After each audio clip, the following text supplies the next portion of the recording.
Alright, so for this section of the course, we will be learning all about Excel data validation. And before we begin to apply some data validation to our spreadsheets, I want to discuss what Excel data validation is and what it's used for. Data validation is to restrict the type of data or the values that users can enter into a cell. So we have control over what users can input into the cells of our spreadsheet.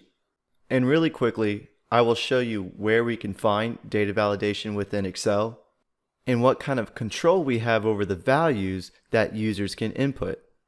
So data validation can be located underneath the Data tab, and within the Data Tools group, we can select Data Validation. And within this window, we have access to different settings, input messages, and error alerts. And if we click this drop-down, we are provided with many different options of what we can control that the user inputs into our spreadsheet. So for example, if we only wanted to allow the user to insert a date value, we could select date. But we will touch more on these in the next few videos. The main point that I'm trying to get across is that Excel data validation is critical for reporting accuracy, filtering, sorting, and so on. It keeps consistency throughout our spreadsheet. So before showing a few examples of when data validation is critical and how it actually saves time, I want to point out that we will be working inside the Data Validation Sheet tab. So make sure you have this tab selected, and then we can start adding some data validation to our spreadsheet.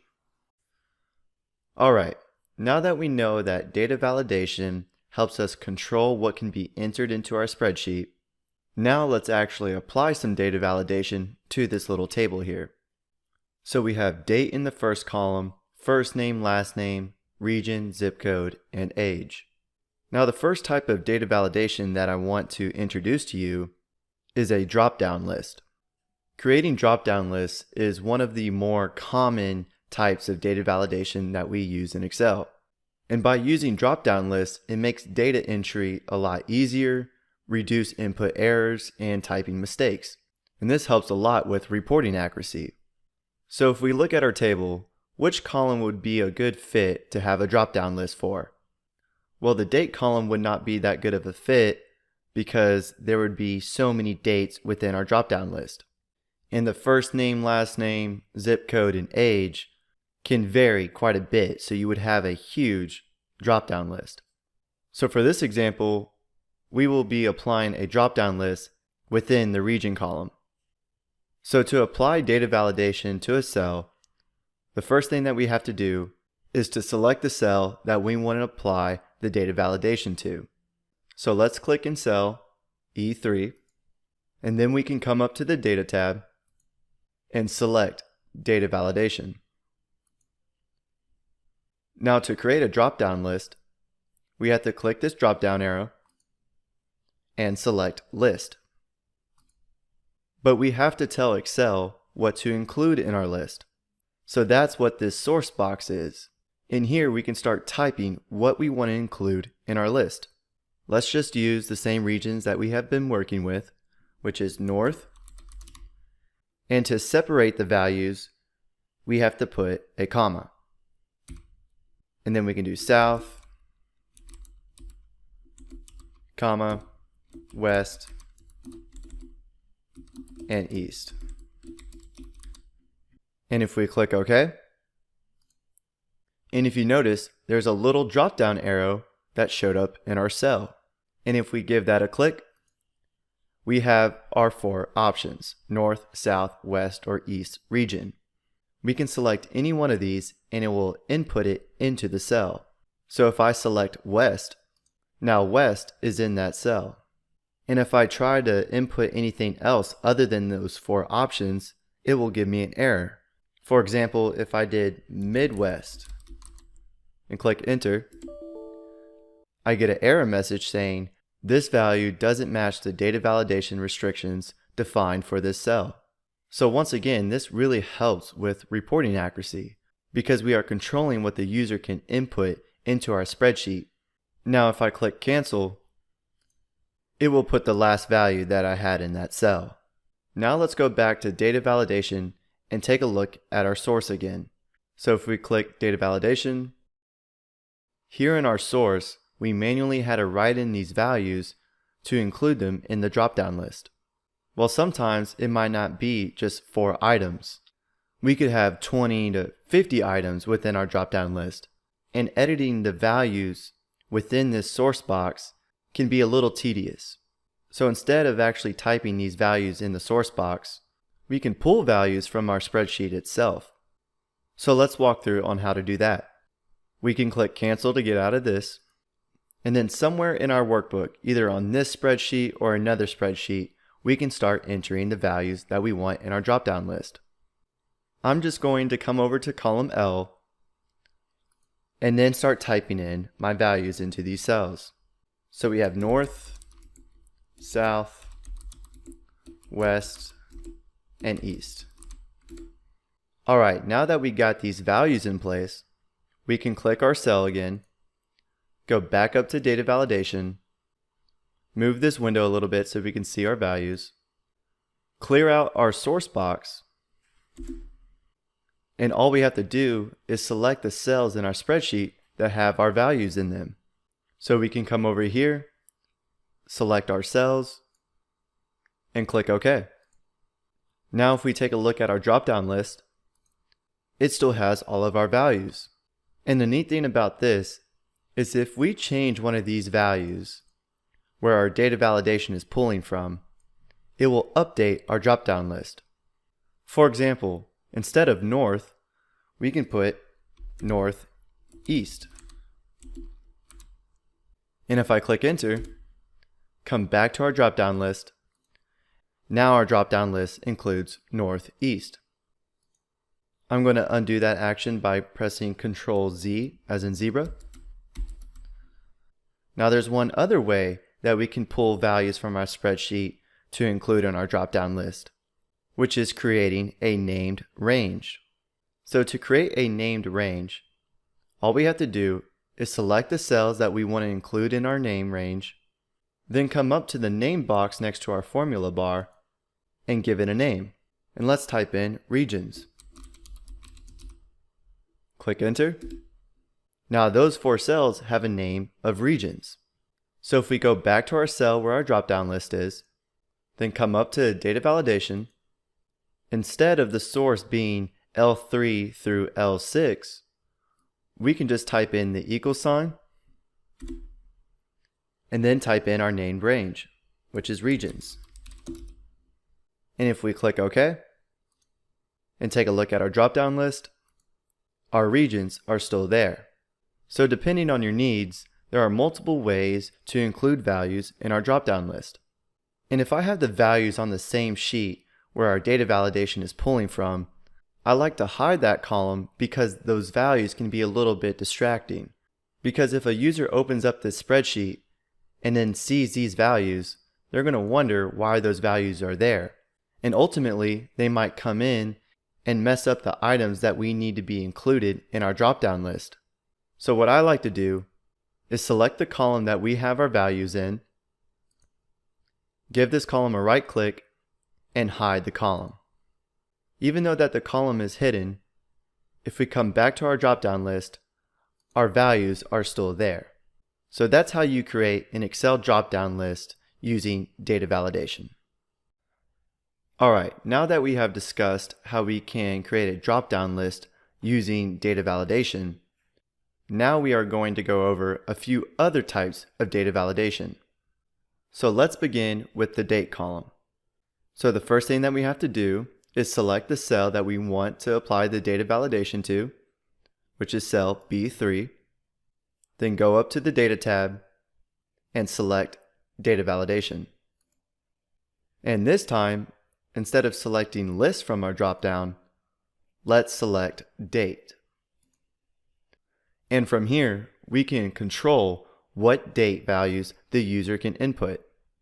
Our first option is to allow values between 2 separate dates. Or if we click this dropdown, we are presented with many other different options. where we can only allow date values equal to, not equal to, greater than, less than, and so on. But for this example, we will stick with between. So for the start date, we can put in January 1st of 2020. And then for the end date, we can put in December 31st of 2021. And if we click OK, it doesn't look like anything has happened, but if we try to enter a date value outside of that date range that we specified, it will give us an error. For example, if I did May 25th of 2019, so this date is before January 1st of 2020, if I click enter, we get an error saying this value doesn't match the data validation restrictions. And if we click retry and put a date value within that date range, so maybe April 19th of 2021, and click enter, that date works because that date value is between January 1st of 2020 and December 31st of 2021. So that's a data validation. Another column that we could apply data validation to is the zip code, because usually zip codes are in a 5-digit format or a 5-digit - 4-digit format. So if we had users inputting data into this spreadsheet, we would want to make sure that the zip code is formatted correctly and prevent any errors while entering the data. So let's click inside cell F3, then click on Data Validation, and then in our drop-down menu, we can select Text Length. And just for this example, let's say that all the zip codes that we input into the spreadsheet will be a 5-digit format. So the text length would have to be equal to 5. So in our first option, instead of it being between a certain text length, let's select this drop-down and then click on equal to. And then for the length, we could put 5. And if we click OK, and if we put in a zip code of 78542, we don't get an error message because that zip code has 5 digits.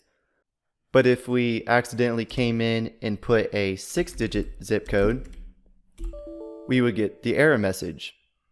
So this really helps to prevent users from accidentally inputting the wrong data. We can click cancel. And just as one more example, we could apply data validation to the age. So let's select cell G3, come up to data validation, and this time in our drop-down list, we can select whole number because an age won't have a decimal, right? So let's select whole number, and let's say that everybody within this spreadsheet should be greater than or equal to the age of 18. So we can select our data drop-down arrow. So we only want to allow the age to be greater than or equal to 18. So we can come down here and select greater than or equal to, and then for our minimum box, we can put 18. And if we click OK, and if we insert 19, we don't get an error message. If we put 18, we still don't get an error message because it's greater than or equal to. But if we put 17, we should get the error message, and there it is. So those are a few types of data validation that you can apply to your spreadsheet. And as you can tell, it can really help control what the user can input into your spreadsheet. In the next lecture, I will be discussing how we can add custom messages and alerts to help guide the users to know what to put into the cells. Because if you have data validation in place in your spreadsheet, and if a user tries to input a value and get an error message, they might be confused as to why not they can't insert that value. So that's where the custom messages and alerts come into place. Okay, so now that we have some data validation rules applied in our spreadsheet, now we can add custom alerts and messages to our data validation to help guide users to know what values that these cells can contain. For example, let's change the date in the date column. And let's say that we put in a date that doesn't fit our data validation rules. We get an error message. But this error message is not very specific, and the user might be confused why they can't put this date value in this cell. But we can add custom alerts to notify the user what these cells can contain. So let's cancel out of this and make sure that we have our cell selected. Come up to the Data tab and select Data Validation. Now in the previous video, we worked underneath the Settings tab, but we also have these other two tabs to add custom messages and alerts. So let's start with the Input Message tab. What the input message does is that once a user clicks a cell that contains a data validation rule, a little message box will pop up. And inside this message box, we can give a brief description of what these cells can contain, or provide any guidance that can help the user. For example, we know that in our date column that this cell can only contain a date value. So maybe in this message box, we can tell the user what kind of format we want the date to be in. We can give our message box a title, and I'm just going to put date. And then for our input message, maybe we can say, please enter date in mm/dd/YYYY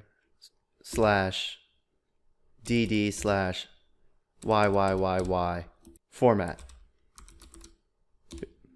And if we click OK, and if the user selects this cell, it shows our message box.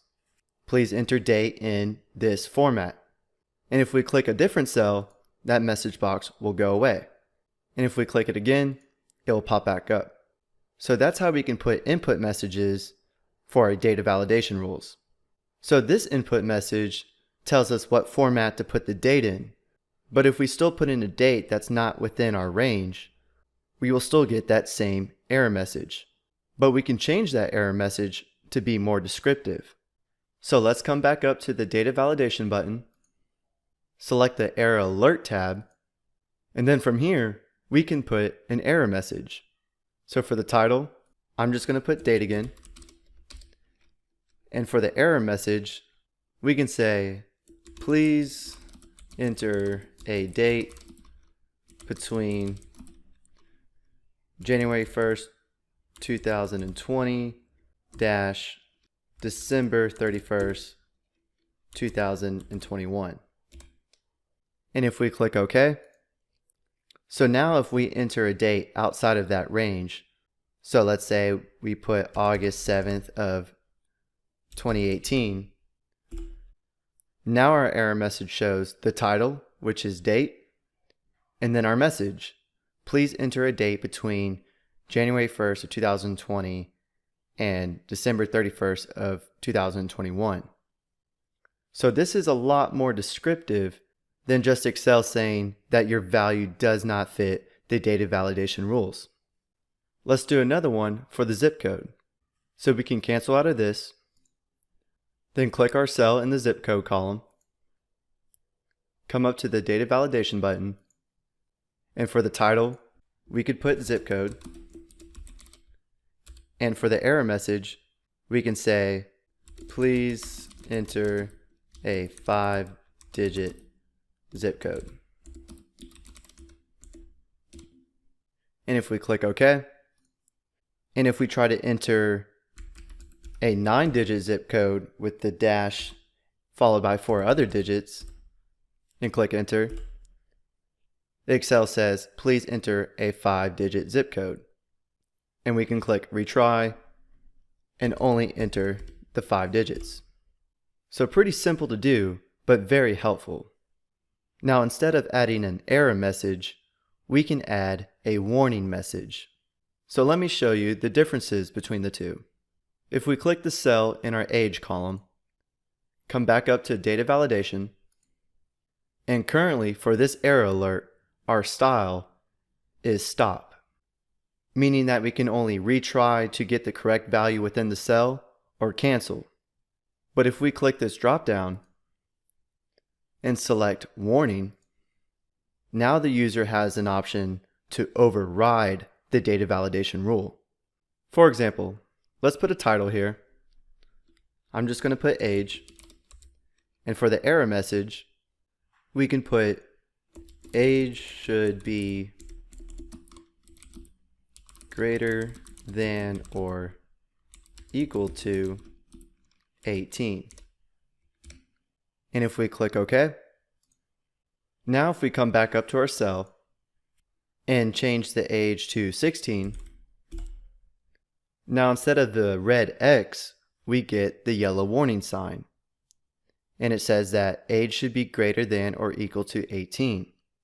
And then it also asks us if we wish to continue. And if we select yes, we will override the data validation rule and put 16 in this cell. So if we click yes, now 16 is in that cell, even though our rule states that it should be greater than or equal to 18, but instead of having a stop message in place, we have a warning message. And with the warning message, the user can't continue to put any value within this cell. So that's how you add custom messages and alerts with Excel data validation. And it can really help guide users to know what these cells can or cannot contain. Alright, now that we have built a solid foundation with data validation, with being able to create drop-down lists, apply different data validation rules, error alerts, input messages, and so on, now I'm going to show you how we can create a dynamic drop-down list. Meaning that if our drop-down list is pulling values from cells within the workbook, and if we add to that range of cells, our drop-down list will add those values automatically. So really quickly, let's create a drop-down list within this yellow cell to where we can select one of these fruits. Now we have done this before, but what we have to do is select the cell that we want our drop-down list to be, come up to the Data tab, click Data Validation, and underneath the Settings tab, we can use this drop-down to select List, and for the source, we can select the fruit column. And if we click OK, now we have a drop-down list that includes the fruit. If we add a fruit to our range of cells, so let's say the new item number is 6, and we add grape.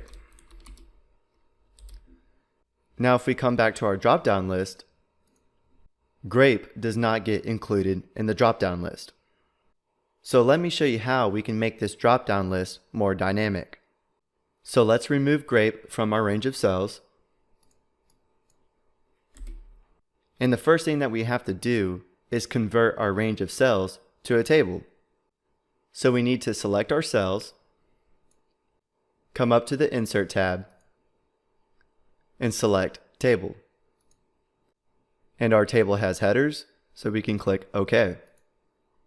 Alright, now that we have converted our range to a table, and if we add grape again to this table, so item number 6, grape,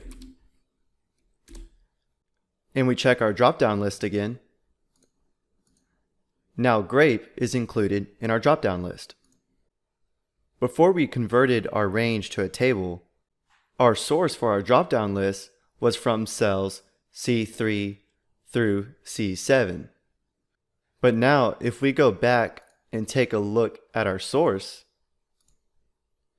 now our source is saying C3 through C8.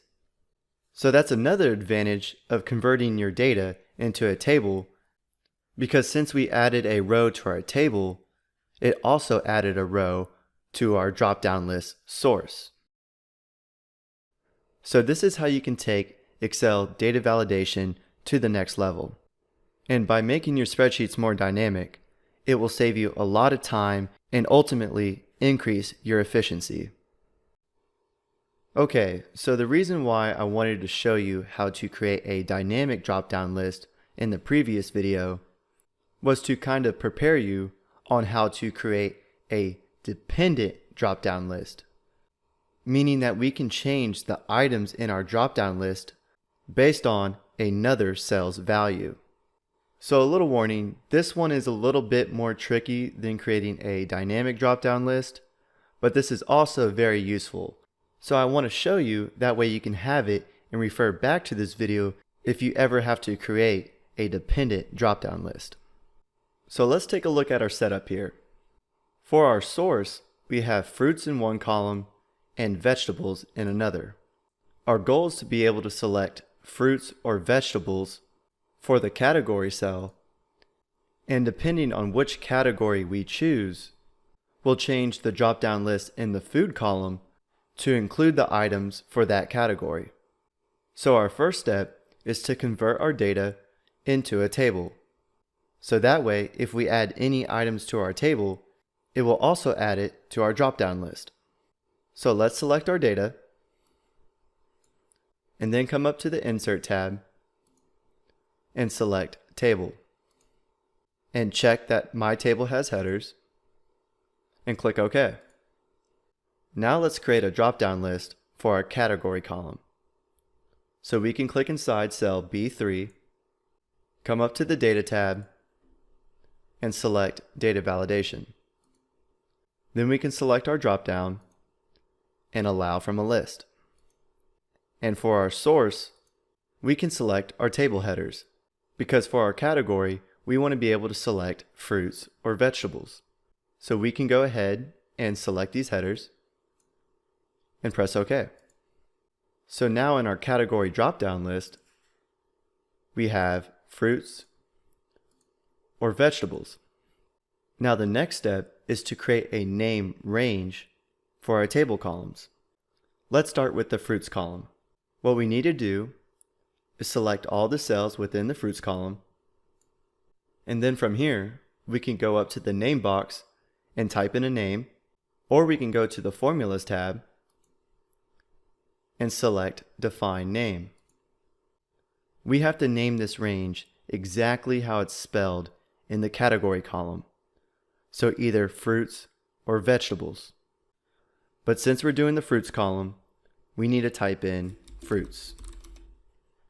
And we can tell that this name range refers to Table 4, which is the name of the table on this worksheet, and it includes the fruits column. We can click OK. Now we have to do the same thing to the vegetables column.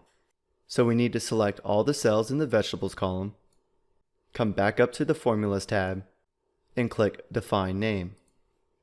And remember, the name has to be an exact match to what's in our category column. And since we're in the vegetables column, we have to name it Vegetables.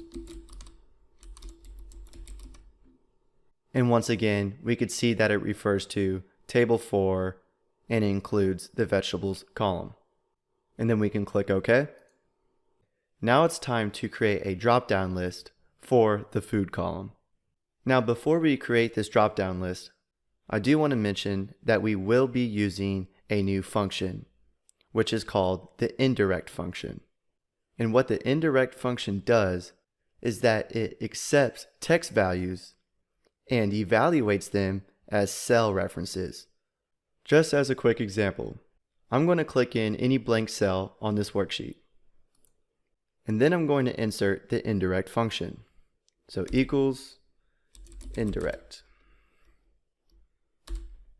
Now, like I said, the indirect function accepts text values and then evaluates them as cell references. So for text values, we had to put quotation marks, and if I put B3, close quotation marks, then close parentheses, watch what this function gives us. If I click enter, it gave us the value of vegetables. Well, now you might be thinking, why couldn't we just type in equals and then click cell B3 to get vegetables as well? Well, you got to remember, inside of our indirect function, we didn't just click cell B3. B3 was a text value, not a cell reference, because we put it in quotation marks. but the function evaluated that text value as a cell reference. Well, the power of the indirect function can map text to a named range. So let me show you how we can utilize the indirect function to create a dependent drop-down list. And hopefully you can get a better understanding what the indirect function actually does. So I'm going to clear out these cells and then click the cell in the food column, come up to the Data tab, and select Data Validation. And then we can select our drop-down and then choose List. And now for our source, this is where we will use the indirect function. So let's type in the equal sign and then type in indirect, open parentheses, and then from here we can select cell B3 because the items in this list depend on what category we choose. And then we can close the parentheses. So I know this could be a little bit confusing, but basically using the indirect function in our source is allowing us to reference a named range. Now previously, when we created our first drop-down list, I showed you multiple options that we can use as our source. The first option was to manually type in the items, separating them by a comma, or we could select a range of cells within the workbook. And the last option was to create a named range for a group of cells and then use that name in our source. So that's basically what it's doing here. Right now, this source is telling us that it's equal to vegetables. And after we converted our range of cells to a table, we created a name range for each column. One was fruits and one was vegetables. So depending on what we choose in our category column, our source will change to either fruits or vegetables. So let's click OK and see it in action. So if we come up here in our drop-down list, currently the category is vegetables, so the items in our drop-down list are vegetables. We got avocado, bell pepper, carrot, corn, potato.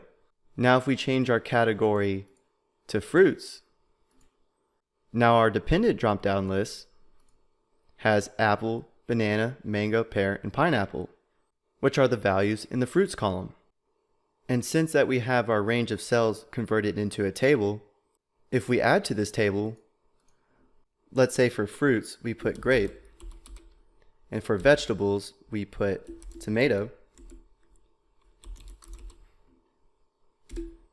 If we go back to our dependent drop-down list, now grape is added to the list. And if we change our category to vegetables, now tomato is added to the list. So that's how you can create a dependent drop-down list. I know it was kind of a lot, and it might take you a few times to actually get it down, but as you can see, this is a very powerful and dynamic functionality that you can add to your spreadsheets and increase your productivity.